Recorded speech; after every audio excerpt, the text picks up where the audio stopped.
Radio Mélodie. La vaccination, voilà un thème où il y a vraiment beaucoup de choses à dire. Est-ce que je suis à jour dans mon carnet de vaccination? Finalement, la vaccination, à quoi ça sert? On en parle avec le docteur Emmanuel Séris, médecin urgentiste. Bonjour Emmanuel. Bonjour Vanessa, bonjour à toutes et tous.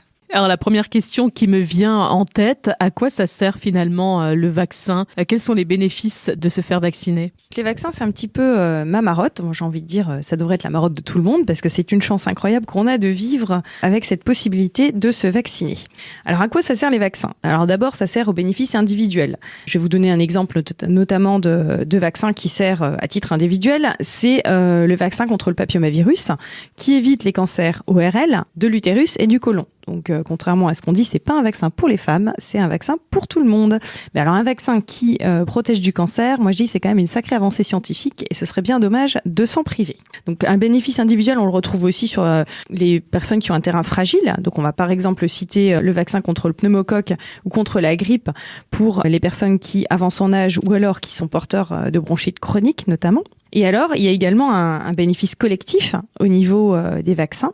Par exemple, je vous donne l'exemple de la variole qui a été éradiquée grâce à la vaccination collective. La poliomyélite, qui était également pourvoyeuse de nombreux handicaps. Et puis également, alors à l'heure actuelle, c'est effectivement de préserver un système de santé fragilisé qui fait proposer de manière plus large en fait certains vaccins, notamment le vaccin contre le rotavirus et la bronchiolite, parce qu'effectivement le système de santé est suffisamment fragilisé pour nécessiter qu'on le protège également. Et dans notre carnet de vaccination, est-ce qu'il y a des vaccins qui sont dits obligatoires? En France, 11 vaccins sont obligatoires chez les enfants qui sont nés après le 1er janvier 2018. Le vaccin contre la fièvre jaune l'est aussi pour les résidents en Guyane française. Et en milieu professionnel, selon l'activité exercée, certaines vaccinations sont exigées. Et certains vaccins, en fait, protègent contre des virus et d'autres contre des bactéries.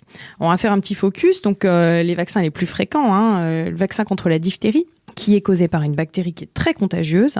Le tétanos également, qui est causé par une toxine qui est produite par une bactérie. Et la maladie, par contre, n'est pas contagieuse, mais elle est grave et bien souvent mortelle. Donc le tétanos se contracte habituellement par des plaies, suite à une morsure animale, ou alors une coupure lors des travaux de jardinage, par exemple, et surtout lors de contact avec la terre. La poliomyélite, qui est une infection qui est due à un virus qui provoque des paralysies en s'attaquant au système nerveux, il est présent dans les selles des personnes contaminées. Et la contamination se fait essentiellement par voie digestive lors de la consommation d'eau contaminée ou d'aliments souillés ou par des mains sales. La coqueluche est une maladie infectieuse respiratoire très contagieuse causée par une bactérie. La contamination se fait par l'air lors de l'atout et l'émission de postillons et le contact avec une personne qui a la coqueluche.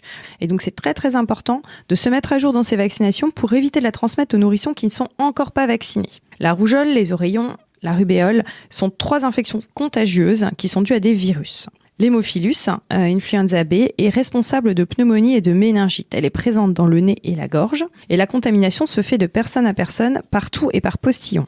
L'hépatite B est une maladie virale du foie qui peut devenir chronique. Les principales causes de transmission du virus de l'hépatite B sont le contact avec le sang ou les relations sexuelles. Donc l'hépatite B, ce vaccin souffre d'une mauvaise presse en rapport avec éventuellement un lien avec le déclenchement de sclérose en plaques. Il faut quand même savoir que le risque de cancer du foie lié à une hépatite B est beaucoup plus important que le risque de développer une sclérose en plaques au décours d'un vaccin. Merci beaucoup, docteur Emmanuel Séris. Je rappelle que tu es médecin urgentiste et dans 15 jours, on continuera à parler vaccination, notamment chez la femme enceinte ou encore est-ce qu'il y a des contre-indications pour certaines personnes ou des allergies possibles. On en parlera dans 15 jours. À bientôt.